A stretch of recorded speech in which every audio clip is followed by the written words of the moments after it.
स्वागत। तुसी देख रहे हो प्रोग्राम गल्लां ते गीत। मेज़बान वरुण कौर मान। सारे दर्शकां नूं जी आया। बहुत खुशी हुंदी है गलबात करके, बड़ा वधिया लगदा है जदों आपस दे विच गलबात करदे होए अपने जिहड़े दुख ने किसे नाल सांझे कर लईए, अपना स्ट्रैस किसे नूं दस दईए। असल च ना किसे ने सोचिया नहीं सी कि करोना वर्गी बीमारी भी दुनिया ते आ सकती है। फिल्मां च देखते हुंदे सीगे कि इदां बीमारी फैल गई आ, लोग टेंशन च चले गए आ, वो सच्ची दी जिंदगी च हो गया। और जदों ये साडी जिंदगी दे विच वापरिया, सानूं बड़ियां टेंशनां दा सामना करना पिया। किसे दी नौकरी गई, किसे नूं कोई दिक्कत आई, काम है जिहड़ा घरों होना शुरू हो गया, पढ़ाई घरों होनी शुरू हो गई, फिर समस्यावां शुरू हो गईयां। बस इन्हां सारियां समस्यावां तो बाद समाधान भी निकलने शुरू हो गए जदों हौली हौली असीं इस दे नाल जीउणा सिख लिया। यही साडा अज दा विषय कि करोना के दौरान, लॉकडाउन के दौरान ऑनलाइन स्टडी ते घर तो कीता होया काम, उसने की समस्यावां पैदा कीतियां ते उसदे समाधान की ने। इस सारे विषय दे उत्ते गलबात करन दे लई साडे स्टूडियो दे विच अज पहुंचे ने डॉक्टर चरणप्रीत सिंह, जो कि सिविल हॉस्पिटल मोगा तो विशेष तौर पर साडे स्टूडियो दे विच पहुंचे ने। बहुत बहुत स्वागत है डॉक्टर साहब। धन्यवाद जी, इस महत्वपूर्ण प्रोग्राम का हिस्सा बनाने लई बहुत बहुत धन्यवाद दूरदर्शन का जी। लॉकडाउन एक बड़ी अजीब चीज़ सी क्योंकि असीं खुली हवा दे विच घुमना गिज्जे होए सी। सानू आदत सी जदों मर्जी जाओ, जदों मर्जी आओ, कोई रोक टोक नहीं, बस कानून दा पालन करते हुए जिथे मर्जी आओ जाओ जी। लॉकडाउन ने, करोना ने साडी जीवन शैली ते एक डॉक्टर दी निगाह दे विच की प्रभाव पाया?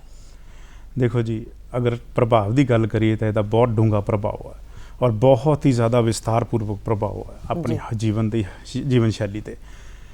गल करिए कि जदों यह करोना शुरू होया, जदों चीन दीयां खबरां आपां टीवी ते देखदे हुंदे सी कि भाई इहो जिहा कोई नवां वायरस आया तो की आ किसी नूं नहीं पता जी। जदों टीवी ते देखदे सी तां देखिया चीन दे विच किन्ने लोकां नूं इक्कदम इन्फैक्शन होई ते हॉस्पिटलाइज करना पिया, तो डर पैदा होया उस नाल। जदों ये डर पैदा आपां देखिया कि बई ये तां बीमारी बहुत खतरनाक है जिहड़ी कि इक्कदम सामने आई है, जिन्होंने किसी नूं कुछ नहीं पता। हौली हौली आपां देखिया कि ये बीमारी ने आपदा कोहराम दुनिया दे मचाउणा शुरू किया।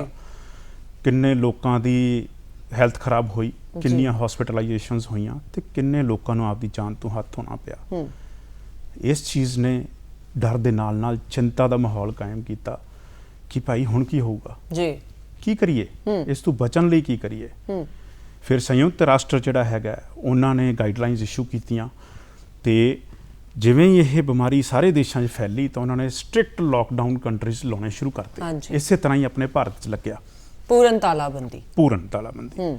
सो इस पूर्ण तालाबंदी दे विच कुछ सैट ऑफ रूल्स आए कि जिस दे विच तुसीं उन्हां दी स्ट्रिक्टली पालना करनी है। उस दे विच पाबंदी लगा दी गई कि तुसीं बाहर नहीं जाना, आपसी मेल मिलाप नहीं करना, घरां दे विच सोशल डिस्टेंसिंग, बाहर भी सोशल डिस्टेंसिंग फॉलो करनी है, मास्क ला के रखना ते अपने हत्थां नूं, अपने जिहड़े सर्विसिस जिहड़े रेगूलरली यूज़ करते हैं, दरवाजे टेबल, उन्हां नूं सैनिटाइज करके रखना हत्थां दे नाल नाल जी। सो ये सारियां चीज़ां करके लोकां दा आपसी मिल वरताव बंद हो गया, घरां च रहण लई मजबूर हो गए, कह लो आपां कैद हो गए, स्कूल बंद हो गए जी, बच्चे घरां च हो गए जी, बहुत लोगों दी नौकरियां चलियां गईयां ते बहुत लोगों नूं जिहड़ा काम सीगा वो वर्क फ्रॉम होम दी ऑप्शन आ गई, बिल्कुल वो भी घरां च हो गए। सो ये सारियां चीज़ां दे चलदे होया कि अपनी जिहड़ी स्वतंत्रता, फ्रीडम वो लॉस्ट हो गई जी। सो जीवन शैली जिहड़ी है पहलां एक फ्रीडम दे नाल सीगी, आपां बाहर घुमदे फिरदे सी, आपदी मर्जी नाल करदे सी चीज़ां, वो हुण मर्जी चली गई। बेशक वो तालाबंदी हुई जी, पर वो तालाबंदी ने साडा फायदा भी बहुत किया जी। तालाबंदी ने बहुत फायदा किया जी। एक तो बीमारी तो बचन का जिहड़ा राह सी सिर्फ यही सी, होर नहीं कोई, बचाव च ही बचाव है जी। सो जिन्ना आपां बचांगे, बाहरों लोगों के कंटैक्ट तो बचांगे, क्योंकि एक फिजिकल कंटैक्ट दे लोगों के एयरबॉर्न बीमारी हैगी है तो फिजिकल कंटैक्ट तो यह वधदी आ।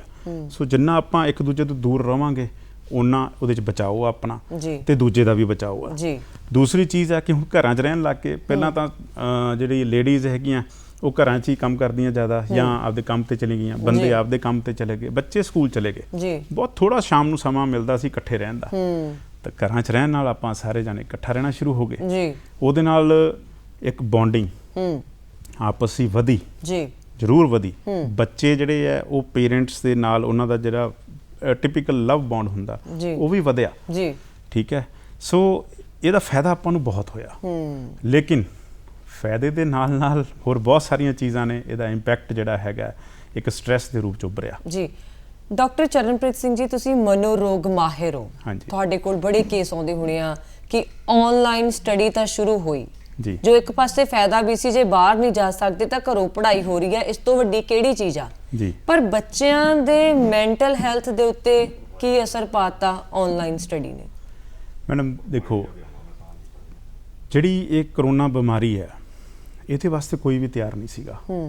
ਇਸੇ ਤਰ੍ਹਾਂ ਹੀ ਜਿਹੜੇ ਕਰੋਨਾ ਬਿਮਾਰੀ ਦੇ ਆਉਣ ਨਾਲ ਜੋ ਰਿਸਟ੍ਰਿਕਸ਼ਨਸ ਲੱਗੀਆਂ, ਜੋ ਬਦਲਾਅ ਆਏ, ਜਿਸ ਦੇ ਵਿੱਚ ਇੱਕ ਆਨਲਾਈਨ ਸਟੱਡੀਜ਼ ਜਾਂ ਆਨਲਾਈਨ ਐਜੂਕੇਸ਼ਨ ਦਾ ਇੱਕ ਪੋਰਟਲ ਆਇਆ ਕਿ ਭਾਈ ਤੁਸੀਂ ਡਿਜੀਟਲੀ ਹੀ ਪੜ੍ਹਾਉਣਾ ਬੱਚਿਆਂ ਨੂੰ, ਕਿਉਂਕਿ ਬੱਚੇ ਸਕੂਲ ਨਹੀਂ ਆ ਸਕਦੇ, ਐਜੂਕੇਸ਼ਨ ਕੰਟੀਨਿਊ ਰਹਿਣੀ ਚਾਹੀਦੀ ਹੈ ਗਵਰਨਮੈਂਟ ਦੇ ਮੁਤਾਬਕ ਜੀ। ਤੇ ਹੁਣ ਜਿਹੜਾ ਆਨਲਾਈਨ ਪੋਰਟਲ ਆ, ਇਸ ਲਈ ਨਾ ਤਾਂ ਟੀਚਰ ਤਿਆਰ ਸੀਗੇ ਤੇ ਨਾ ਬੱਚੇ। ਟੀਚਰਾਂ ਤੇ ਵੀ ਅਸਰ ਬਿਲਕੁਲ ਮੈਡਮ। ਆਪਾਂ ਦੇਖਦੇ ਹਾਂ ਕਿ ਆਪਾਂ ਜਦੋਂ ਸਕੂਲ ਜਾਂਦੇ ਸੀ ਤਾਂ ਇੱਕ ਡਿਸਪਲਿਨਡ ਲਾਈਫ ਸੀ। ਮੈਂ ਸਕੂਲ ਜਾਂਦਾ, ਆਪਾਂ ਸਾਰੇ ਸਕੂਲਾਂ 'ਚ ਪੜ੍ਹੇ ਹਾਂ ਜੀ। ਜਦੋਂ ਸਕੂਲ 'ਚ ਜਾਂਦੇ ਹਾਂ ਇੱਕ ਪੂਰਾ ਡਿਸਪਲਿਨ ਹੁੰਦਾ, ਟੀਚਰ ਹੁੰਦਾ, ਆਪਾਂ ਪੜ੍ਹਦੇ ਹਾਂ, ਸਾਰੇ ਇੱਕ ਦੂਜੇ ਨੂੰ ਵੇਖਿਆ ਵਿਖਾਈ ਪੜ੍ਹਦੇ ਹਾਂ ਜੀ। ਇੱਕ ਡਿਸਪਲਿਨ ਹੁੰਦਾ, ਟੀਚਰ ਨੇ ਕਿਹਾ ਕਿ ਪੜ੍ਹਨਾ, ਜੋ ਟੀਚਰ ਪੜ੍ਹਾ ਰਿਹਾ ਆਪਾਂ ਪੜ੍ਹ ਰਹੇ ਹਾਂ, ਲਿਖ ਰਹੇ ਹਾਂ। ਆਨਲਾਈਨ ਸਟੱਡੀਜ਼ ਦੇ ਵਿੱਚ ਉਹ ਇੰਗੇਜਮੈਂਟ ਖਤਮ ਹੋ ਗਈ ਜੀ। ਬੱਚੇ ਨੇ, ਕਿਉਂਕਿ ਉਹ ਆਪਦੇ ਘਰੇ ਹੀ ਬੈਠਾ, ਉਹਨੂੰ ਉਹ ਫੀਲ ਹੀ ਨਹੀਂ ਹੁੰਦਾ ਕਿ ਸਕੂਲ ਗਿਆ, ਕਿਸੇ ਡਿਸਪਲਿਨ 'ਚ ਹੀ ਨਹੀਂ ਹੈਗਾ ਜੀ, ਉਹਦੀ ਰੂਟੀਨ ਟੁੱਟ ਗਈ। ਉਸ ਦੇ ਚੱਲਦੇ ਕੀ ਹੋਇਆ ਕਿ ਬੱਚਿਆਂ ਦਾ ਮੋਟੀਵੇਸ਼ਨ ਖਤਮ ਹੋ ਗਿਆ ਜੀ। ਠੀਕ ਹੈ ਜੀ। ਆਨਲਾਈਨ ਸਟੱਡੀਜ਼ ਦੇ ਨਾਲ ਹੋਰ ਕੀ ਹੋਇਆ ਕਿ ਜਿਹੜੀ ਸਟੱਡੀ ਕਰਾਉਣ ਦੀ ਜਿਹੜੀ ਟੀਚਰਸ ਦੀ ਕੈਪੇਬਿਲਿਟੀ ਸੀ ਜੀ, ਉਸ 'ਤੇ ਜ਼ੋਰ ਆਇਆ, ਕਿਉਂਕਿ ਪਹਿਲਾਂ ਤਾਂ ਕਲਾਸਰੂਮ ਟੀਚਿੰਗ ਲਈ ਹੀ ਸਮਝ ਸੀਗੇ ਜੀ। ਉਸ ਤੋਂ ਬਾਅਦ 'ਚੋਂ ਜਿਹੜੀ ਆਨਲਾਈਨ ਹੈ ਹੁਣ, ਕਿਉਂਕਿ ਜਿਹੜੇ ਵੀ ਆਪਾਂ ਸਾਰੇ ਹੈਗੇ ਆ ਟੈਕ ਸੇਵੀ ਜਨਰੇਸ਼ਨ ਨਹੀਂ ਆ ਜੀ, ਜਿਹੜੀ ਅਗਲੀ ਜਨਰੇਸ਼ਨ ਆ ਉਹ ਟੈਕ ਸੇਵੀ ਆ ਜੀ। ਆਪਾਂ ਨੂੰ ਬਹੁਤ ਸਾਰੇ ਲੋਕਾਂ ਨੂੰ ਨਹੀਂ ਪਤਾ ਕਿ ਫੇਸਬੁੱਕ ਤੇ ਕਿੱਦਾਂ ਚੱਲਣਾ ਹੈ, ਵਟਸਐਪ ਤੇ ਕਿੱਦਾਂ ਵੀਡੀਓ ਕਾਲ ਕਰਨੀ ਹੈ, ਆਨਲਾਈਨ ਕਿੱਦਾਂ ਤੁਸੀਂ ਐਂਟਰੀਆਂ ਕਰਨੀਆਂ ਜਾਂ ਪੇਪਰ ਚੈੱਕ ਕਰਨੇ ਜੀ। ਸੋ ਟੀਚਰਾਂ ਨੂੰ ਇਸ ਚੀਜ਼ ਦਾ ਸਾਹਮਣਾ ਕਰਨਾ ਪਿਆ। ਜਿਹੜੀ ਆਨਲਾਈਨ ਟੀਚਿੰਗ ਜਿਹੜੀ ਆਈ, ਉਸ ਤੋਂ ਬਾਅਦ ਸਭ ਤੋਂ ਪਹਿਲਾਂ ਵਟਸਐਪ, ਜ਼ੂਮ, ਜਿਹੜੇ ਵਰਕ ਫਰੋਮ ਹੋਮ ਵਾਲੇ ਉਹਨਾਂ ਨੇ ਵੈਬਐਕਸ ਜਿਹੜਾ ਕੋਡ ਹੈਗਾ ਉਹਨਾਂ ਨੇ ਯੂਜ਼ ਕਰਨਾ ਸ਼ੁਰੂ ਕੀਤਾ ਜੀ। ਲੇਕਿਨ ਇਸ ਦਾ ਇੰਪੈਕਟ ਬੱਚਿਆਂ ਤੇ ਬਹੁਤ ਸੀਵੀਅਰ ਦੇਖਣ ਨੂੰ ਮਿਲਿਆ। ਇੱਕ ਗੁਰੂ ਚੇਲਾ ਰਿਲੇਸ਼ਨਸ਼ਿਪ ਖਤਮ ਹੋ ਗਿਆ ਜੀ। ਘਰਾਂ ਦੇ ਵਿੱਚ ਜਿਹੜੇ ਟੀਚਰਸ ਦੀਆਂ ਕਲਾਸਿਸ ਚੱਲ ਰਹੀਆਂ, ਬੜੇ ਲੰਬੇ ਸਮੇਂ ਲਈ ਲਗਾਤਾਰ ਟਿਕ-ਟਿਕੀ ਲਾ ਕੇ ਇੱਕ ਮੋਬਾਈਲ ਦੇ ਉੱਤੇ ਜੀ ਦੇਖਣਾ ਬੱਚੇ ਲਈ ਸੰਭਵ ਨਹੀਂ ਆ ਜੀ। ਬੱਚਿਆਂ ਨੂੰ, ਕਿਉਂਕਿ ਬੱਚੇ ਫੁੱਲ ਆਫ એનર્ਜੀ ਹੁੰਦੇ ਆ, ਕਲਾਸ ਦੇ ਵਿੱਚ ਵੀ ਇੱਧਰ ਬਹਿ ਗਏ, ਉਹਨੂੰ ਛੇੜ ਲਿਆ, ਉਹਦੇ ਨੂੰ ਕੁਝ ਕਰ ਲਿਆ, ਉਹਦੀ ਚੁੰਡੀ ਵੱਢ ਲਈ, ਠੀਕ ਹੈ, ਉਹਦੇ ਪੈਨਸਲ ਸਿੱਟਦੀ, ਰਬੜ ਸਿੱਟਦੀ। ਹੁਣ ਘਰੇ ਬੈਠਾ ਬੱਚਾ ਬਿਲਕੁਲ ਮੋਬਾਈਲ ਤੇ ਹੀ ਫਿਕਸ ਹੋਇਆ ਪਿਆ 6-7 ਘੰਟਿਆਂ ਲਈ। ਸਟ੍ਰੈਸ ਤਾਂ ਡੈਫੀਨੇਟਲੀ ਉਹ ਤੇ ਆਣਾ ਹੀ ਆਣਾ ਜੀ। ਉਹ ਸਟ੍ਰੈਸ ਜਿਹੜਾ ਇਹ ਫਿਜ਼ੀਕਲ ਸਟ੍ਰੈਸ ਹੈ, ਇੱਕ ਪੋਸਚਰ 'ਚ ਬੈਠਾ ਮੋਬਾਈਲ, ਕਿਉਂਕਿ ਹਮੇਸ਼ਾ ਹੀ ਆਪਾਂ ਐਂ ਫੜਦੇ ਹਾਂ ਜੀ, ਗਰਦਨ ਦੇ ਉੱਤੇ ਸਟ੍ਰੈਸ ਪੈਂਦਾ ਜੀ। ਠੀਕ ਹੈ ਜੀ।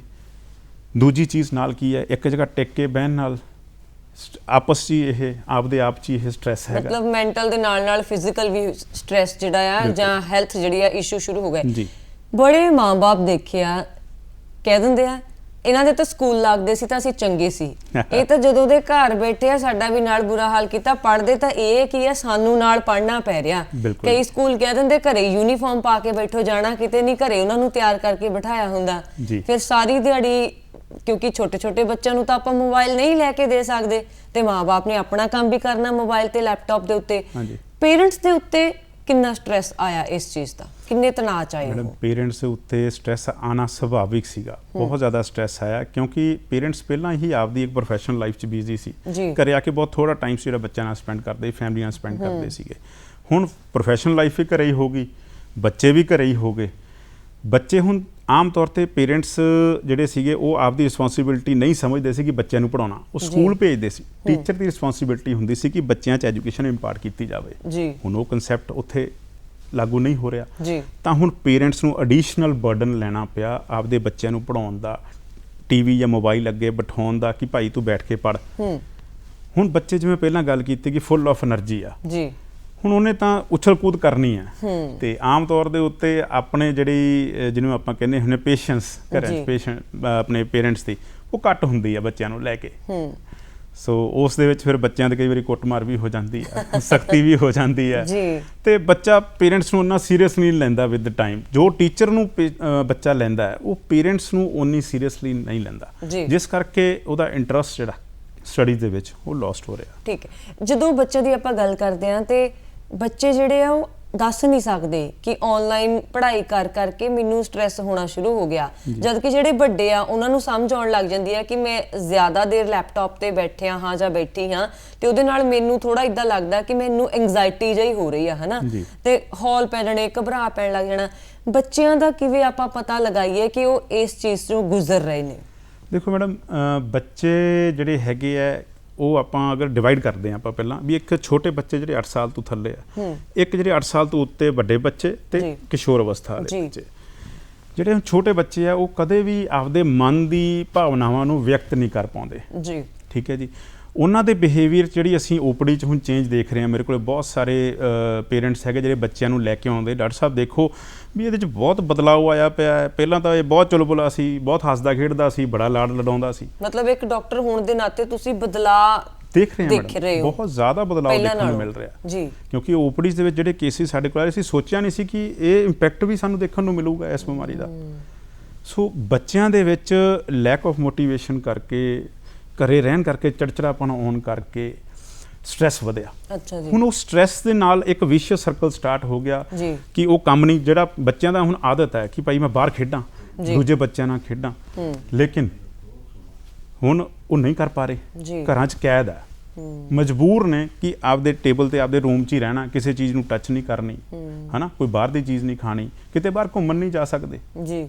ਸੋ ਉਹ ਇੱਕ ਮੈਂਟਲ ਸਟ੍ਰੈਸ ਦੇ ਤੌਰ ਦੇ ਉੱਤੇ, ਮਾਨਸਿਕ ਤਣਾਅ ਦੇ ਤੌਰ ਦੇ ਉੱਤੇ ਉੱਭਰ ਕੇ ਆਇਆ ਜੀ।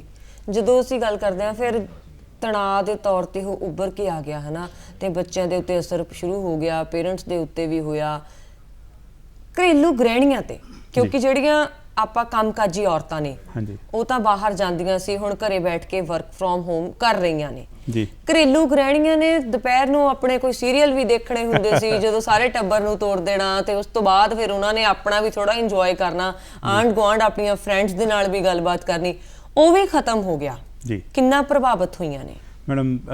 ਖਾਸ ਕਰਕੇ ਗ੍ਰਹਿਣੀਆਂ ਤੇ ਬਹੁਤ ਹੀ, ਜੇ ਆਪਾਂ ਗੱਲ ਕਰੀਏ ਤਾਂ ਡੂੰਘਾ ਅਸਰ ਹੈ, ਬਹੁਤ ਹੀ ਮਾੜਾ ਅਸਰ ਵੀ ਦੇਖਣ ਨੂੰ ਮਿਲਿਆ। ਪਹਿਲਾਂ ਘਰ ਦਾ ਕੰਮ ਕਰਕੇ ਬੱਚੇ ਸਕੂਲ ਚਲੇ ਗਏ, ਘਰ ਦੇ ਜਿਹੜੇ ਮੇਲ ਦਾ ਕੰਮ ਤੇ ਚਲੇ ਗਏ, ਘਰੇ ਥੋੜਾ ਉਹਨਾਂ ਨੂੰ ਆਪਦਾ ਇੱਕ ਪਰਸਨਲ ਟਾਈਮ ਮਿਲਦਾ ਸੀ, ਪਰਸਨਲ ਸਪੇਸ ਮਿਲਦੀ ਸੀ, ਜਿਸ ਦੇ ਵਿੱਚ ਉਹ ਰੈਸਟ ਕਰਦੀਆਂ ਸੀ, ਆਪਦੀ ਸਿਹਤ ਤੇ ਧਿਆਨ ਦਿੰਦੀਆਂ ਸੀ ਤੇ ਆਪਦੇ ਮੇਕਅਪ ਵਾਸਤੇ ਧਿਆਨ ਦਿੰਦੀਆਂ ਸੀ। ਹੁਣ ਉਹ ਚੀਜ਼ ਖਤਮ ਹੋ ਗਈ ਜੀ। ਹੁਣ ਉਹ ਘਰਾਂ 'ਚ ਹੀ ਨੇ, ਬੱਚੇ ਵੀ ਘਰੇ ਹੀ ਆ ਤੇ ਕੌਨਸਟੈਂਟਲੀ ਹੁਣ ਕਿਚਨ ਦੇ ਵਿੱਚ ਆ ਕਿ ਮੰਮਾ ਮੈਨੂੰ ਆਹ ਬਣਾ ਦਿਓ, ਹਨਾ, ਫਿਰ ਉਧਰੋਂ ਕਿਸੇ ਦੀ ਹੋਰ ਫਰਮਾਇਸ਼ ਆ ਗਈ, ਆਹ ਚਾਹੀਦਾ, ਤਾਂ ਕਿਚਨ 'ਚ ਹੀ ਰਹਿ ਗਈਆਂ ਜ਼ਿਆਦਾ ਜੀ। ਕੌਨਸਟੈਂਟ ਕੰਮ ਕਰ ਰਹੀਆਂ। ਤਾਂ ਮੈਂ ਦੇਖ ਰਿਹਾ ਬਹੁਤ ਸਾਰੀਆਂ ਫੀਮੇਲਸ ਵੀ ਮੇਰੇ ਕੋਲ ਆ ਰਹੀਆਂ ਹੈਗੀਆਂ ਓਪੀਡੀ ਦੇ ਵਿੱਚ ਕਿ ਡਾਕਟਰ ਸਾਹਿਬ ਮੈਂ ਬਹੁਤ ਤੰਗ ਆ, ਮੇਰੇ ਕੋਲੋਂ ਹਰ ਟਾਈਮ ਇਦਾਂ ਫੀਲ ਹੁੰਦਾ ਕਿ ਮੈਂ ਰੋਈ ਜਾਵਾਂ। ਅੱਛਾ ਜੀ ਜੀ। ਮੈਂ ਫਿਰ ਜਦੋਂ ਉਹਨਾਂ ਦੀ ਡਿਟੇਲ 'ਚ ਅਸੀਂ ਉਹਨਾਂ ਨਾਲ ਗੱਲ ਕਰਦੇ ਹਾਂ, ਪਤਾ ਲੱਗਦਾ ਹੈਗਾ ਕਿ ਇਹ ਸਟ੍ਰੈਸ ਜਿਹੜਾ ਹੈਗਾ ਕੌਨਸਟੈਂਟ, ਘਰੇ ਲਗਾਤਾਰ 2 ਸਾਲਾਂ ਤੋਂ ਕੰਮ ਕਰ ਰਹੀ ਹੈ lady without break, even Sunday ਵੀ ਨਹੀਂ। ਤਾਂ ਸਟ੍ਰੈਸ ਸੁਭਾਵਿਕ ਹੈ ਮੈਡਮ। ਜਦੋਂ ਅਸੀਂ ਪਰਿਵਾਰ ਦੀ ਗੱਲ ਕਰਦੇ ਹਾਂ ਤੇ ਟਾਈਮ ਹੁੰਦਾ ਸੀ ਕਿ ਅਸੀਂ ਸਾਰੇ ਇੰਨੇ ਜ਼ਿਆਦਾ ਬਿਜ਼ੀ ਸੀ, ਸਾਨੂੰ ਚਾਹੀਦਾ ਸੀ ਕਿ ਸਾਨੂੰ ਟੱਬਰ ਦੇ ਨਾਲ ਰਹਿਣ ਦਾ ਮੌਕਾ ਮਿਲੇ, ਅਸੀਂ ਇਕੱਠੇ ਰਹੀਏ, ਆਪਸ 'ਚ ਗੱਲਬਾਤ ਕਰੀਏ, ਕਦੋਂ ਵੇਲਾ ਆਊਗਾ ਜਿੱਦਣ ਸਾਨੂੰ ਛੁੱਟੀ ਹੋਊਗੀ, ਹਨਾ। ਹੁਣ ਜਦੋਂ ਅਸੀਂ ਲਗਾਤਾਰ ਇਕੱਠੇ ਰਹਿਣ ਲੱਗੇ ਹਾਂ ਤੇ ਆਪਸ 'ਚ ਤਣਾਅ ਸ਼ੁਰੂ ਹੋ ਗਏ ਪਰਿਵਾਰਾਂ 'ਚ। ਇਦਾਂ ਦੇ ਕੇਸ ਵੀ ਤੁਹਾਡੇ ਕੋਲ ਆਉਂਦੇ ਹੋਣੇ? ਹਾਂਜੀ, ਲੜਾਈ ਝਗੜੇ ਦੇ ਕੇਸ, ਕੁਝ ਕੇਸਿਸ ਇਹੋ ਜਿਹੇ ਨੇ ਜੋ ਹੁਣ ਡਾਈਵੋਰਸ ਤੱਕ ਪਹੁੰਚੇ ਹੋਏ ਨੇ, ਕਿਉਂਕਿ ਆਪਾਂ ਨੂੰ ਇੱਕ ਦੂਜੇ ਦੀ ਆਦਤ ਅੰਨੇ ਇਕੱਠੇ ਰਹਿਣ ਦੀ ਪਹਿਲਾਂ ਨਹੀਂ ਸੀ ਜੀ। ਬਹੁਤ ਥੋੜਾ ਸਮਾਂ ਸੀ ਜਿਹੜਾ ਦਿਨ ਦੇ ਵਿੱਚ ਆਪਾਂ ਇੱਕ ਦੂਜੇ ਨਾਲ ਬਿਤਾਉਂਦੇ ਸੀ ਜੀ। ਹੁਣ ਕੀ ਹੋਇਆ, ਕਰੋਨਾ ਕਰਕੇ ਆਪਾਂ ਸਾਰੇ ਹੀ ਇਕੱਠੇ ਹੋ ਗਏ ਇੱਕ ਥਾਂ ਦੇ ਉੱਤੇ, ਤਾਂ ਹਰੇਕ ਦਾ ਨੇਚਰ ਵੱਖਰਾ, ਹਰੇਕ ਕੋਈ ਆਪਦੀ ਪਰਸਨਲ ਸਪੇਸ ਚਾਹੁੰਦਾ ਜੀ, ਜਿਹੜੀ ਕਿ ਇਸ ਚੀਜ਼ ਕਰਕੇ ਲਾਸ ਹੋਈ ਆ, ਜਿਸ ਕਰਦੇ ਟੈਨਸ਼ਨ ਵਧੀ ਆ ਤੇ ਲੋਕਾਂ ਦੀ ਪੇਸ਼ੈਂਸ ਜਿਹੜੀ ਆ ਉਹ ਘਟ ਗਈ ਆ। ਬਹੁਤ ਸਾਰੇ ਲੋਕਾਂ ਨੂੰ ਇਦਾਂ ਲੱਗਦਾ ਹੈ ਕਿ ਜਿਹੜਾ ਲੈਪਟਾਪ ਦਾ ਪ੍ਰਯੋਗ ਹੈ ਜਾਂ ਮੋਬਾਈਲ ਦਾ ਪ੍ਰਯੋਗ ਹੈ ਉਹ ਤੁਹਾਡੇ ਸਰੀਰਕ ਤੌਰ ਤੇ ਤੁਹਾਡੇ ਤੇ ਬੁਰਾ ਅਸਰ ਪਾਉਂਦਾ ਜ਼ਰੂਰਤ ਤੋਂ ਜ਼ਿਆਦਾ ਜੀ। ਇਹ ਚੀਜ਼ਾਂ ਮਾਨਸਿਕ ਅਸਰ ਵੀ ਪਾਉਂਦੀਆਂ ਤੁਹਾਡੇ ਤੇ? ਹਾਂਜੀ ਮੈਡਮ, ਬਿਲਕੁਲ। ਇਹ ਬਹੁਤ ਹੀ ਵਧੀਆ ਚੀਜ਼ ਤੁਸੀਂ ਹਾਈਲਾਈਟ ਕੀਤੀ ਹੈ, ਕਿਉਂਕਿ ਓਪੀਡੀ ਦੇ ਵਿੱਚ ਅਸੀਂ ਦੇਖ ਰਹੇ ਹਾਂ ਬਹੁਤ ਸਾਰੇ ਬੱਚੇ ਆ ਜਿਹੜੇ ਕਿ ਸਕਰੀਨ ਐਡਿਕਸ਼ਨ ਨਾਲ ਆ ਰਹੇ, ਮੋਬਾਈਲ ਐਡਿਕਸ਼ਨ ਨਾਲ ਆ ਰਹੇ ਜੀ। ਤੇ ਉਹਨਾਂ ਤੋਂ ਜੋ ਪਿੱਛੋਂ ਹੁਣ ਪਤਾ ਕਰਨਾ ਸ਼ੁਰੂ ਕੀਤਾ ਕਿ ਭਾਈ ਇਹ ਕੀ ਗੱਲ ਹੋ ਗਈ ਵੀ ਇਹ ਕਿਉਂ ਬੱਚਾ ਸਾਰਾ ਦਿਨ ਇਸ ਤਰ੍ਹਾਂ, ਤਾਂ ਟੀਚਰਸ ਪੇਰੈਂਟਸ ਦੱਸਦੇ ਆ ਕੇ ਕਿ ਇਹਨਾਂ ਨੂੰ ਹੁਣ ਆਨਲਾਈਨ ਕਲਾਸਿਸ ਮਿਲੀਆਂ ਵੀ ਆ, ਅਸੀਂ ਇਹਨਾਂ ਨੂੰ ਆਨਲਾਈਨ ਕਲਾਸਿਸ ਲਈ ਆਪਦੇ ਮੋਬਾਈਲ ਦਿੱਤੇ ਹੋਏ ਆ ਜੀ, ਪਰ ਇਹ ਆਨਲਾਈਨ ਕਲਾਸਿਸ ਦੀ ਜਗ੍ਹਾ ਤੇ ਕੁਝ ਹੋਰ ਚਲਾ ਰਹੇ ਆ, ਸੋਸ਼ਲ ਮੀਡੀਆ ਦੇਖ ਰਹੇ ਆ, ਗੇਮਸ ਖੇਲ ਰਹੇ ਆ। ਉਹ ਜੀ, ਸੋ ਇਹਦਾ ਜਿਹੜਾ ਨੈਗੇਟਿਵ ਇੰਪੈਕਟ ਹੈਗਾ ਇਹ ਬੱਚਿਆਂ ਤੇ ਦੇਖਣ ਨੂੰ ਮਿਲ ਰਿਹਾ, ਉਹ ਐਡਿਕਟਡ ਹੋ ਰਹੇ ਆ। ਜਿਹਨੇ ਸਕਰੀਨ ਸਪੇਸ ਕਹਿੰਦੇ ਆ, ਜਿਹੜਾ ਮੋਬਾਈਲ ਤੇ ਜ਼ਿਆਦਾ ਦੇਖਣਾ, ਉਹ ਟਾਈਮ ਇਨਕਰੀਜ਼ ਹੋ ਗਿਆ। ਹੁਣ ਆਮ ਤੌਰ ਤੇ ਦੇਖਦੇ ਆ ਜਿਹੜੇ ਕਿਤਾਬਾਂ 'ਚ ਅੱਖਰ ਵੀ ਵੱਡੇ ਹੁੰਦੇ ਸੀਗੇ, ਇੱਕ ਪਾਰਟਿਕੂਲਰ ਡਿਸਟੈਂਸ ਤੋਂ ਆਪਾਂ ਪੜ੍ਹਦੇ ਸੀਗੇ, ਜਦੋਂ ਇਹ ਆਨਲਾਈਨ ਵਾਲੀਆਂ ਚੀਜ਼ਾਂ ਆਈਆਂ, ਮੋਬਾਈਲ ਲਾ ਕੇ ਦੇਖਣਾ ਸ਼ੁਰੂ ਕਰਤਾ, ਬੱਚਿਆਂ ਨੇ ਪੈ ਕੇ ਦੇਖਣਾ ਸ਼ੁਰੂ ਕਰਤਾ, ਉਹਦਾ ਫੌਂਟ ਸਪੇਸ ਛੋਟਾ ਹੁੰਦਾ ਤਾਂ ਉਹ ਬਹੁਤ ਲਾ ਕੇ ਪੜ੍ਹਦੇ ਨੇ, ਤਾਂ ਉਹ ਜਿਹੜੀ ਲਾਈਟ ਆ, ਬਲੂ ਲਾਈਟ, ਉਹਦਾ ਇੰਪੈਕਟ ਅੱਖਾਂ ਤੇ ਪੈਂਦਾ ਤੇ ਬੱਚਿਆਂ ਦੀ ਨੀਂਦ ਤੇ ਸਿੱਧਾ ਅਸਰ ਹੈ। ਨੀਂਦ ਉੱਡ ਗਈ ਆ। ਬਹੁਤ ਸਾਰੇ ਪੇਰੈਂਟਸ ਲੈ ਕੇ ਆਉਂਦੇ ਬੱਚੇ ਓਪੜੀ ਦੇ ਵਿੱਚ ਕਿ ਡਾਕਟਰ ਸਾਹਿਬ ਸੌਂਦਾ ਹੀ ਨਹੀਂ ਰਾਤ ਨੂੰ, ਇਹ ਅੱਛਾ ਜੀ, ਸਾਨੂੰ ਵੀ ਤੰਗ ਕਰਦਾ, ਸਾਡੀ ਨੀਂਦ ਵੀ ਖਰਾਬ ਕਰਦਾ। ਉਪਾਅ ਕੀ ਹੈ? ਕਿਉਂਕਿ ਪਤਾ ਨਹੀਂ ਹੱਲੇ ਕਿੰਨਾ ਟਾਈਮ ਇਦਾਂ ਚੱਲਣਾ ਜੀ, ਤੇ ਅਸੀਂ ਆਉਣ ਵਾਲੇ ਸਮੇਂ ਦੇ ਲਈ ਤਿਆਰ ਰਹੀਏ, ਆਪਣੇ ਆਪ ਨੂੰ ਪੋਜ਼ਿਟਿਵਿਟੀ ਦੇ ਨਾਲ ਭਰੀਏ, ਸਕਾਰਾਤਮਕਤਾ ਦੇ ਨਾਲ ਭਰੀਏ। ਜੀ, ਉਪਾਅ ਕੀ ਨੇ ਇਸ ਚੀਜ਼ ਦੇ? ਮੈਡਮ ਇਸ ਚੀਜ਼ ਦਾ ਉਪਾਅ ਜਿਹੜਾ ਹੈਗਾ ਉਹ ਆਪਣੀ ਰੂਟੀਨ 'ਚ ਛੁਪਿਆ ਹੋਇਆ। ਕਰੋਨਾ ਕਰਕੇ ਆਪਣੀ ਸਾਰਿਆਂ ਦੀ ਰੂਟੀਨ ਜਿਹੜੀ ਹੈ ਉਹ ਲਾਸ ਹੋ ਗਈ ਜੀ। ਹੁਣ ਆਪਾਂ ਨੂੰ ਲੋੜ ਹੈ ਕਿ ਵਾਪਸ ਆਪਣੀ ਰੂਟੀਨ ਕਾਇਮ ਕਰੀਏ, ਪੂਰੇ ਦਿਨ ਦਾ ਸ਼ਡਿਊਲ ਬਣਾਈਏ, ਉਹ ਸ਼ਡਿਊਲ ਨੂੰ ਸਟਿਕ ਕਰੀਏ। ਦੂਸਰੀ ਚੀਜ਼ ਆਪਦੀ ਜਿਹੜੀ ਸਿਹਤ ਹੈ ਉਹਦੇ ਵੱਲ ਧਿਆਨ ਦਈਏ ਜੀ, ਕਿਉਂਕਿ ਲੰਬੇ ਸਮੇਂ ਲਈ ਕੰਪਿਊਟਰ ਜਾਂ ਟੀਵੀ ਅੱਗੇ ਬੈਠ ਕੇ ਜਦੋਂ ਤੁਸੀਂ ਕੁਝ ਕਰ ਰਹੇ ਹੋ ਤਾਂ ਤੁਸੀਂ ਬੈਠੇ ਹੀ ਹੋ, ਉਹਦੇ ਨਾਲ ਮੋਟਾਪਾ ਵੀ ਵੱਧ ਰਿਹਾ। ਮੇਰੇ ਕੋਲੇ ਹੁਣ ਕੇਸਿਸ ਆਏ ਨੇ ਜਿਨ੍ਹਾਂ ਦੇ ਸ਼ੂਗਰ ਲੈਵਲਸ ਵੱਧ ਗਏ ਹੈਗੇ ਆ, ਵਜਨ ਵੱਧ ਗਿਆ ਹੈਗਾ। ਸੋ ਇਹਦਾ ਫਿਜ਼ੀਕਲ ਹੈਲਥ ਤੇ ਇਹ ਅਸਰ ਸੀ, ਤਾਂ ਉਹਦੇ ਲਈ ਫਿਜ਼ੀਕਲ ਐਕਟੀਵਿਟੀ ਆਪਦੀ ਇਨਕੋਰਪੋਰੇਟ ਕਰੀਏ ਆਪਦੇ ਰੂਟੀਨ ਦੇ ਵਿੱਚ, ਤਾਂ ਜੋ ਇੱਕ ਫਿਜ਼ੀਕਲ ਦੇ ਨਾਲ ਆਪਾਂ ਮਾਨਸਿਕ ਜਿਹੜੀ ਹੈਗੀ ਆ ਤੰਦਰੁਸਤੀ ਵੀ ਲਈਏ। ਜੇ ਸਰੀਰ ਤੰਦਰੁਸਤ ਹੈ ਤਾਂ ਮਾਈਂਡ ਵੀ ਤੰਦਰੁਸਤ ਹੈ, ਤੇ ਇਹ ਵਿਸ਼ਿਅਸ ਸਰਕਲ ਵੀ ਹੈ, ਜੇ ਮਾਈਂਡ ਤੰਦਰੁਸਤ ਹੈ ਤਾਂ ਸਰੀਰ ਵੀ ਤੰਦਰੁਸਤ ਹੈ। ਬਿਲਕੁਲ। ਕੋਈ ਹੈਲਪਲਾਈਨ ਨੰਬਰ ਹੈਗੇ ਨੇ ਸਰਕਾਰ ਵੱਲੋਂ, ਕੀ ਉਪਾਅ ਕੀਤੇ ਜਾ ਰਹੇ ਆ, ਉਸ ਬਾਰੇ ਸਾਨੂੰ ਜ਼ਰੂਰ ਦੱਸੋ, ਕਿਉਂਕਿ ਬਹੁਤ ਸਾਰੇ ਲੋਕ ਇਦਾਂ ਦੇ ਆ ਜਿਹੜੇ ਕਹਿ ਦਿੰਦੇ ਕਿ ਸਾਡੇ ਕੋਲ ਅਸੀਂ ਡਾਕਟਰ ਨੂੰ ਇੰਨਾ ਪੇ ਨਹੀਂ ਕਰ ਸਕਦੇ ਜੀ, ਜਾਂ ਫਿਰ ਕਈ ਲੋਕ ਸੰਗਦੇ ਨੇ ਮੂੰਹ ਤੇ ਜਾ ਕੇ ਗੱਲ ਕਰਨ ਤੋਂ, ਕਿ ਹਰ ਕੋਈ ਮੰਨਣ ਨੂੰ ਤਿਆਰ ਨਹੀਂ ਹੁੰਦਾ ਕਿ ਮੈਂ ਡਿਪਰੈਸ਼ਨ ਦਾ ਹਿੱਸਾ ਬਣ ਰਿਹਾ ਜਾਂ ਮੈਨੂੰ ਐਂਗਜ਼ਾਇਟੀ ਹੋ ਰਹੀ ਆ। ਉਹਨਾਂ ਦੇ ਲਈ ਕੋਈ ਹੈਲਪਲਾਈਨ ਨੰਬਰ, ਕੋਈ ਸਹਾਇਤਾ ਸਰਕਾਰ ਦੇ ਵੱਲੋਂ? ਹਾਂਜੀ ਮੈਡਮ, ਬਿਲਕੁਲ। ਸਰਕਾਰ ਨੇ ਜਦੋਂ ਹੁਣ ਕਰੋਨਾ ਦੇ ਕਰਕੇ ਆਪਾਂ ਦੇਖਿਆ ਕਿ ਸਟ੍ਰੈਸ ਬਹੁਤ ਜ਼ਿਆਦਾ ਵੱਧ ਗਿਆ, ਬਹੁਤ ਜ਼ਿਆਦਾ ਕੇਸਿਸ ਓਪੜੀਆਂ 'ਚ ਰਿਪੋਰਟ ਹੋਣੇ ਸ਼ੁਰੂ ਹੋ ਗਏ ਜੀ, ਔਰ ਬਹੁਤ ਸਾਰੇ ਕੇਸਿਸ ਅਖਬਾਰਾਂ 'ਚ ਨੈਗੇਟਿਵਲੀ ਰਿਪੋਰਟ ਹੋਣੇ ਸ਼ੁਰੂ ਹੋ ਗਏ ਕਿ ਇਸ ਤਰ੍ਹਾਂ ਕਰਕੇ ਬਹੁਤ ਸਾਰੀਆਂ ਗਲਤ ਘਟਨਾਵਾਂ ਹੋ ਰਹੀਆਂ ਨੇ। ਤਾਂ ਸਰਕਾਰ ਨੇ ਹੈਲਪਲਾਈਨਸ ਜਿਹੜੀਆਂ 24/7 ਇਸ਼ੂ ਕੀਤੀਆਂ ਨੇ, ਜੋ ਅਸੀਂ ਸਕਰੀਨ ਤੇ ਵੀ ਦੇਖ ਸਕਦੇ ਹਾਂ ਜੀ। ਬਿਲਕੁਲ ਜੀ। 180-180-4104 ਇਹ ਪੰਜਾਬ ਸਰਕਾਰ ਦੀ ਹੈਲਪਲਾਈਨ ਆ। ਇਸ ਦੇ ਨਾਲ ਹੀ ਇੱਕ ministry of health and family ਵੇਅਰ ਦੀ ਹੈਲਪਲਾਈਨ ਆ, specially for mental health support ਜੀ, ਉਹ ਵੀ ਨੰਬਰ ਜਿਹੜਾ ਹੈਗਾ ਡਿਸਪਲੇ ਹੋ ਰਿਹਾ ਜੀ। ਤੇ ਇਹਦੇ ਨਾਲ ਆਪਾਂ ਦੇਖਿਆ ਕਿ ਸਰਕਾਰ ਨੇ ਕੁਝ ਐਪਸ ਵੀ ਚਲਾਈਆਂ ਕਿ ਕਰੋਨਾ ਦਾ ਇੱਕ ਪ੍ਰੋਪਰ ਆਪਾਂ ਨੂੰ ਮਿਲਦਾ ਰਵੇ ਡਾਟਾ, ਕਿ ਕੋਈ ਆਪਣੇ ਲਾਗੇ ਕੰਟੈਕਟ ਤਾਂ ਨਹੀਂ ਹੈਗਾ। ਤਾਂ ਉਹਦੇ ਅੰਡਰ ਜਿਵੇਂ ਇੱਕ ਟੈਲੀ ਰੋਗਿਆ ਐਪ ਹੈਗੀ ਹੈ, ਉਸ ਦੇ ਅੰਡਰ ਵੀ ਉਹਨਾਂ ਨੇ ਆਪਦਾ ਹੈਲਪਲਾਈਨ ਨੰਬਰ ਇਸ਼ੂ ਕੀਤਾ, ਜਿਸ ਦੇ ਵਿੱਚ ਉਹਨਾਂ ਨੇ ਇੱਕ ਹੈਲਪੀ ਫਰੇਮਵਰਕ ਕਰਕੇ ਬਣਾਇਆ ਹੈਗਾ, ਜਿਸ ਦੇ ਤਹਿਤ ਉਹ ਜਿਹੜੇ ਸੀਵੀਅਰਲੀ ਮੈਂਟਲੀ ਡਿਸਟਰਬਡ ਬੰਦੇ ਹੈਗੇ ਆ ਉਹਨਾਂ ਦਾ ਹੈਂਡ ਹੋਲਡਿੰਗ ਕਰਦੇ ਆ ਤੇ ਉਹਨਾਂ ਨੂੰ ਇੱਕ ਪ੍ਰੋਪਰ ਅਦਾਰੇ ਤੱਕ ਪਹੁੰਚਾਉਂਦੇ ਜਿੱਥੇ ਉਹਨਾਂ ਦਾ ਮਦਦ ਹੋ ਸਕੇ। ਫਰੰਟ ਲਾਈਨ ਵਰਕਰ, ਉਹਨਾਂ ਦੀ ਗੱਲ ਆਪਾਂ ਕਰਨੀ ਨਹੀਂ ਭੁੱਲ ਸਕਦੇ। ਉਹਨਾਂ ਨੇ ਸਾਡੇ ਲਈ ਬੜਾ ਕੁਝ ਕੀਤਾ ਇਸ ਲੋਕਡਾਊਨ ਦੇ ਦੌਰਾਨ। ਖਾਸ ਤੌਰ ਤੇ ਤੁਸੀਂ ਡਾਕਟਰ ਹੋ, ਮੈਂ ਤੁਹਾਡੇ ਨਾਲ ਡਾਕਟਰ ਦੇ ਤੌਰ ਤੇ ਗੱਲ ਕਰਦੀ ਹਾਂ। ਤੁਹਾਡੇ ਕੋਲ ਤਾਂ ਸਾਰੇ ਆਉਂਦੇ ਨੇ, ਸਾਨੂੰ ਸਟ੍ਰੈਸ ਹੈ, ਟੈਨਸ਼ਨ ਹੈ, ਆਹ ਹੋ ਗਿਆ, ਉਹ ਹੋ ਗਿਆ। ਤੁਸੀਂ ਵੀ ਕੋਈ ਜ਼ਰੀਆ ਲੱਭਦੇ ਹੋਵੋਗੇ, ਜਾਂ ਜਿਹੜੇ ਸਾਡੇ ਫਰੰਟ ਲਾਈਨ ਵਰਕਰ ਨੇ ਜਿਹਦੇ 'ਚ ਸਾਡੇ ਪੁਲਿਸ ਕਰਮਚਾਰੀ ਵੀ ਆਉਂਦੇ ਨੇ ਜਾਂ ਹੋਰ ਬਹੁਤ ਸਾਰੇ ਲੋਕ ਆਉਂਦੇ ਨੇ, ਉਹ ਕਿੰਨਾ ਕੁ ਗੁਜ਼ਰੇ ਨੇ ਇਸ ਚੀਜ਼ 'ਚੋਂ? ਕਿਉਂਕਿ ਅਸੀਂ ਤਾਂ ਉਹਨਾਂ ਨੂੰ ਇਹੀ ਕਰਦੇ ਹੋਏ ਦੇਖਿਆ, ਜੋਸ਼ ਨਾਲ ਕੰਮ। ਬਿਲਕੁਲ ਜੀ। ਉਹਨਾਂ ਤੇ ਕਰੋਨਾ ਦਾ ਮੈਂਟਲ ਹੈਲਥ ਇੰਪੈਕਟ ਬਹੁਤ ਸੀਵੀਅਰ ਹੈ, ਕਿਉਂਕਿ ਲਗਾਤਾਰ 2 ਸਾਲਾਂ ਤੋਂ ਡਿਊਟੀਆਂ ਤੇ ਹੀ ਹੈ, ਵਿਦਆਊਟ ਐਨੀ ਛੁੱਟੀਆਂ ਲਗਾਤਾਰ। ਔਰ ਉਹਨਾਂ ਦਾ ਵੀ ਜਿਹੜਾ ਸਮਾਰਟਫੋਨ ਯੂਜ਼ੇਜ ਹੈ ਵੱਧ ਗਿਆ, ਲਗਾਤਾਰ ਡਾਟਾ, ਲਗਾਤਾਰ ਇਨਫੋਰਮੇਸ਼ਨ, ਲਗਾਤਾਰ ਤੁਸੀਂ ਫੋਲੋ ਕਰਨਾ। ਤਾਂ ਅਸੀਂ ਉਹਨਾਂ ਨੂੰ ਇਹ ਦੇਖਿਆ ਕਿ ਜਿੰਨੇ ਜ਼ਿਆਦਾ ਹੈਲਥ ਫਰੰਟ ਲਾਈਨ ਵਰਕਰਸ ਹੈ, ਚਾਹੇ ਮੈਡੀਕਲ ਪ੍ਰੋਫੈਸ਼ਨ ਦੇ, ਚਾਹੇ ਪੁਲਿਸ ਪ੍ਰੋਫੈਸ਼ਨ ਦੇ, ਚਾਹੇ ਐਡਮਿਨਿਸਟ੍ਰੇਸ਼ਨ ਪ੍ਰੋਫੈਸ਼ਨ ਦੇ, ਕਿਸੇ ਵੀ ਪ੍ਰੋਫੈਸ਼ਨ ਦੇ, ਉਹਨਾਂ ਦੇ ਵਿੱਚ ਨੈਗੇਟਿਵ ਥਾਟਸ ਬਹੁਤ ਹੈ। ਫੀਅਰ ਆ ਫਿਊਚਰ ਨੂੰ ਲੈ ਕੇ, ਕਿ ਅਨਸਰਟਨਿਟੀ ਆ ਕਿ ਅੱਗੇ ਕੀ ਹੋਊਗਾ, ਹੁਣ ਕਿੱਧਰ ਜਾਵਾਂਗੇ, ਕਿੰਨੀ ਦੇਰ ਲੋਕਡਾਊਨ ਚੱਲੂਗਾ, ਕਿੰਨੀ ਦੇਰ ਅਸੀਂ ਲਗਾਤਾਰ ਇਸ ਤਰ੍ਹਾਂ ਡਿਊਟੀਆਂ ਦੇ ਵਿੱਚ ਰਵਾਂਗੇ। ਸੋ ਉਹਨਾਂ ਨੂੰ ਅਸੀਂ ਇੱਕ ਰੂਟੀਨ 'ਚ ਪਾਇਆ ਦੁਬਾਰਾ। ਮੇਰੇ ਕੋਲ ਬਹੁਤ ਸਾਰੇ ਜਿਹੜੇ ਨਾਲ ਦੇ ਕੋਲੀਗਸ ਹੀ ਆ ਡਾਕਟਰ, ਜਿਹੜੇ ਕਿ ਬਿਲਕੁਲ ਫਰੰਟ ਲਾਈਨ ਦੇ ਅੰਦਰ ਕੰਮ ਕਰ ਰਹੇ ਨੇ, ਉਹਨਾਂ ਨੂੰ ਅਸੀਂ yoga, meditation, and physical exercises ਜਿਹੜੀਆਂ ਹੈਗੀਆਂ ਉਹ ਕਰਾਉਣੀਆਂ ਸਟਾਰਟ ਕੀਤੀਆਂ ਨੇ ਹਸਪੀਟਲ ਦੇ ਵਿੱਚ ਵੀ ਤੇ ਬਾਹਰ ਵੀ। ਇਸੇ ਤਰ੍ਹਾਂ ਹੀ ਪੁਲਿਸ ਕਰਮੀ ਆ ਮੇਰੇ ਕੋਲੇ ਜਿਹੜੇ ਪੁਲਿਸ ਡਿਪਾਰਟਮੈਂਟ ਤੋਂ ਭੇਜ ਰਹੇ ਨੇ ਸਿਵਲ ਹਸਪੀਟਲ 'ਚ ਕਿ ਹੈਲਪ ਲਓ, ਤੁਹਾਨੂੰ ਥੋੜੀ ਪਰੇਸ਼ਾਨੀ ਆ ਤਾਂ ਉਹਨਾਂ ਨੂੰ ਅਸੀਂ ਕੁਝ ਮੈਡੀਸਿਨਸ ਨਾਲ ਵੀ ਜੀ ਤੇ ਨਾਲ ਜਿਹੜੀ ਨਾਨ ਫਾਰਮਾਕੋਲੋਜੀਕਲ ਮੈਜਰ ਕਾਉਂਸਲਿੰਗ ਉਹਨਾਂ ਦੀ ਅਸੀਂ ਕਰ ਰਹੇ ਹਾਂ। ਤੇ ਇੱਕ ਸਰਕਾਰ ਨੇ ਪੋਰਟਲ ਸਟਾਰਟ ਕੀਤਾ ਈ-ਸੰਜੀਵਨੀ ਓਪੀਡੀ ਜੀ, ਜਿਹੜਾ ਕਿ ਫ੍ਰੀ ਆਫ ਕਾਸਟ ਜਿਹੜੀ ਹੈਗੀ ਹੈ ਤੁਸੀਂ ਡਾਕਟਰ ਕੋਲੋਂ ਪਰਾਮਰਸ਼ ਲੈ ਸਕਦੇ ਹੋ, ਆਪਦੀ ਪ੍ਰੋਬਲਮ ਡਿਸਕਸ ਕਰ ਸਕਦੇ ਹੋ ਤੇ ਟ੍ਰੀਟਮੈਂਟ ਓਪੀਡੀ ਸਲਿੱਪ ਲੈ ਸਕਦੇ ਹੋ। ਉਹ ਈ-ਸੰਜੀਵਨੀ ਓਪੀਡੀ ਹੈ, ਉਸ ਤੇ ਕੋਈ ਵੀ ਲੌਗਇਨ ਕਰਕੇ ਕਿਸੇ ਵੀ ਡਾਕਟਰ ਨਾਲ ਜਿਹੜੇ ਪੋਸਟਡ ਨੇ ਸਰਕਾਰੀ ਹਸਪੀਟਲਸ ਦੇ ਵਿੱਚ ਉਹਨਾਂ ਤੋਂ ਪਰਾਮਰਸ਼ ਲੈ ਸਕਦੇ ਆ, ਬਿਲਕੁਲ ਫ੍ਰੀ। ਜਦੋਂ ਗੱਲ ਕਰਦੀ ਹੈ ਤੁਸੀਂ ਕਿ ਰੀ ਰੂਟੀਨ ਹੋਵੇ, ਮੈਂ ਆਪਣੇ ਦਰਸ਼ਕਾਂ ਨੂੰ ਦੱਸਦਾ ਕਿ ਸਾਡੇ ਨਾਲ ਮਨੋਰੋਗ ਮਾਹਰ ਡਾਕਟਰ ਚਰਨਪ੍ਰੀਤ ਸਿੰਘ ਬਣੇ ਹੋਏ ਨੇ ਜੋ ਗੱਲਬਾਤ ਕਰ ਰਹੇ ਨੇ ਕਿ ਵਰਕ ਫਰੋਮ ਹੋਮ ਦਾ ਕੀ ਅਸਰ ਪਿਆ। ਅਸੀਂ ਸੁਸਤ ਨਹੀਂ ਹੋ ਗਏ ਥੋੜੇ ਕਿਤੇ? ਇਹ ਨਾ ਹੋਵੇ ਆਉਣ ਵਾਲੇ ਸਮੇਂ 'ਚ, ਵੈਸੇ ਤਾਂ ਇਦਾਂ ਹੋਣਾ ਹੀ ਚਾਹੀਦਾ ਹੈ, ਰੱਬ ਕਰੇ ਛੇਤੀ ਛੇਤੀ ਹੋਵੇ, ਸਾਰਾ ਕੁਝ ਠੀਕ ਹੋਵੇ, ਨਾਰਮਲ ਜ਼ਿੰਦਗੀ ਦੇ ਵਿੱਚ ਵਾਪਸ ਆਈਏ, ਅਸੀਂ ਇੰਨੇ ਸੁਸਤ ਹੋ ਜਾਈਏ ਕਿ ਸਾਨੂੰ ਦਫ਼ਤਰ ਜਾਣਾ ਹੀ ਔਖਾ ਲੱਗਣ ਲੱਗ ਜਾਵੇ, ਬੱਚਿਆਂ ਨੂੰ ਸਕੂਲ ਜਾਣਾ ਹੀ ਔਖਾ ਲੱਗਣ ਲੱਗ ਜਾਵੇ, ਬੱਚੇ ਉਹ ਜ਼ਿੰਦਗੀ ਨਾ ਭੁੱਲ ਜਾਣ ਜਿਹੜੀ ਸੱਚੀ ਤੇ ਸਕੂਲਾਂ 'ਚ ਹੁੰਦੀ ਆ, ਕਿਉਂਕਿ ਐਕਸਟਰਾ ਕਰਿਕੂਲਰ ਐਕਟੀਵਿਟੀਜ਼ ਕਰਨੀਆਂ, ਕੰਪੀਟੀਸ਼ਨਾਂ ਤੇ ਜਾਣਾ, ਟੀਚਰਾਂ ਨੇ ਉਹਨਾਂ ਨੂੰ ਤਿਆਰ ਕਰਾਉਣਾ, ਫਿਰ ਜਿਹੜੇ ਦਫ਼ਤਰਾਂ ਵਾਲੇ ਲੋਕ ਨੇ ਉਹਨਾਂ ਦੇ ਵੱਖਰੇ ਵੱਖਰੇ ਇਵੈਂਟ ਹੋਣੇ, ਇਹ ਸਾਰੀਆਂ ਚੀਜ਼ਾਂ ਮੁੱਕ ਗਈਆਂ। ਕਿਤੇ ਆਉਣ ਵਾਲੇ ਟਾਈਮ 'ਚ ਸਾਨੂੰ ਆਦਤ ਹੀ ਨਾ ਪੈ ਜਾਏ ਇਹਨਾਂ ਤੋਂ ਬਿਨਾਂ ਜੀਣ ਦੀ। ਮੈਡਮ ਤੁਹਾਡਾ ਜਿਹੜਾ ਕੰਸਰਨ ਹੈ ਬਹੁਤ ਹੀ ਜੈਨੂਅਨ ਆ। ਮੈਂ ਦੇਖ ਰਿਹਾ ਕਿ ਜਿਵੇਂ ਕੋਰੋਨਾ ਪੈਂਡੈਮਿਕ ਚੱਲ ਰਹੀ ਹੈ ਨਾ, ਇਹਦੇ ਨਾਲ ਨਾਲ ਇੱਕ ਮੈਂਟਲ ਹੈਲਥ ਪੈਂਡੈਮਿਕ ਵੀ ਚੱਲ ਵੀ ਰਹੀ ਹੈ ਤੇ ਆਉਣ ਵਾਲੀ ਆ।